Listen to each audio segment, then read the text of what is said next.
Good evening and welcome to the FirstGlance Film Festival. I am Brian Rodda, and we are pleased to be here tonight, hot on the red carpet, with Miss Jorja Fox, who is one of the producers, and you actually did a lot of voiceover on it as well in the film. No, actually, all of the voiceover is Juliet West, who is our American star of the film. Okay. So I have zero presence on screen. Okay. I just snuck myself into the credits. Yeah. Which is also no hard work, just so you know. I know how hard that is on the in the producing role. So how did you get involved with this amazing film, How I Became an Elephant? I met Tim Gorski, who is the director and filmmaker of this project, at a little dinner party in LA about 3 years ago. And what he's doing in Thailand is kind of something that I've always wanted to do, something after my own heart. I cornered him at the party. I talked to him for about 2 hours. And when they finally threw us out, I said, you know, I would love to be a part of this. How can I be a part of this? Obviously, I've got this job in LA. I have a great life. I go to set and drink my lattes, but there's a part of me that would love to be running around the jungle with a camera, and he said, well, you can help. So we teamed up, and I'd like to think he gets to live vicariously through me, but it's more me living vicariously through him, I think. Good to hear that. Good Thanks, to hear that. yeah. Well, the film was so touching. I really... there's been a lot of talk around the festival this weekend that this could be the new Cove and have that sort of power and element to it, and that sort of expansive presence and make an impact in American culture in the way I think that the Cove has. So what are your thoughts on that? That's a massive compliment. Thank you so much. The Cove's an incredible film, and they had a very generous budget, and they've been incredibly successful.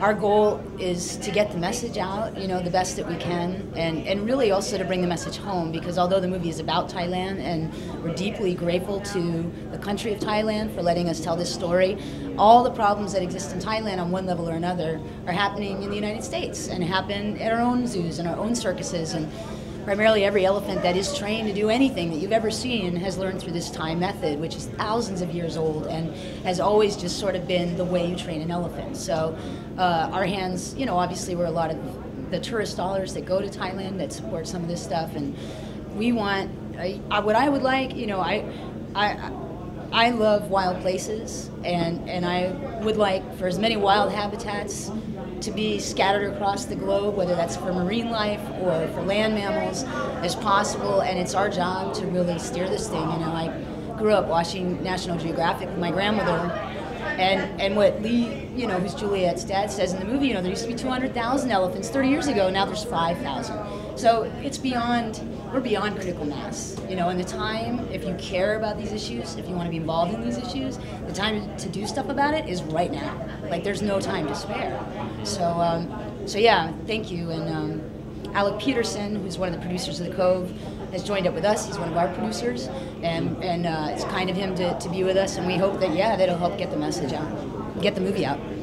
Is there something about elephants in particular that really speaks to you versus other types of animals or other types of abuse? I mean, was there something about the elephant abuse or your personal love for elephants that made you want to get involved?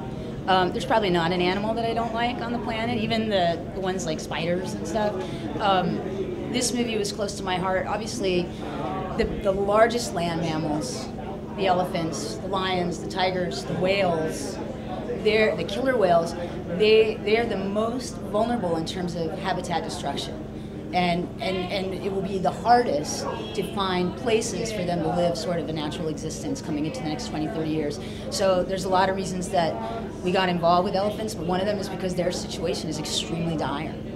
The bigger the mammal, you know, the harder the future is for them, you know, and they're coming up against, you know, these human problems and these animal problems are very connected sometimes. You know, it has to do with industry, it has to do with villages. You know, you see it in LA. We've got areas up here that we've built on in the last 10 years that were wild 10 years ago. That wildlife gets displaced. It either dies or it goes somewhere else. So, yeah, we wanted to start with the biggies because they're going to have the hardest time in the next 50 years.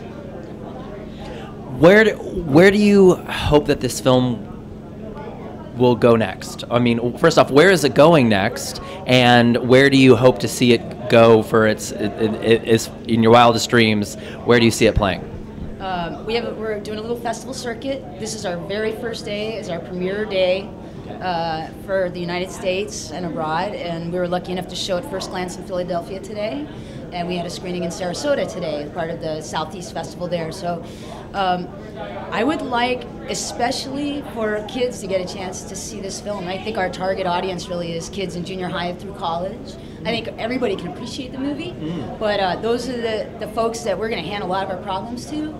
So for me, if I could get this out to the youth around, and I believe in the youth, that's what I would like to see happen for this film. Where can people find you personally besides CSI? Find me personally? Well, I kind of have a Facebook page, but it's not working, and it's Jorja Fox Worldwide. That's my page. And howibecameenelephant.com is always a good place to get a hold of me. And those would probably be the two best spots. Thank you so much for coming tonight. Thanks It means for so having much, us. of Thank course. you. Yes. Thanks, Have a good night. guys.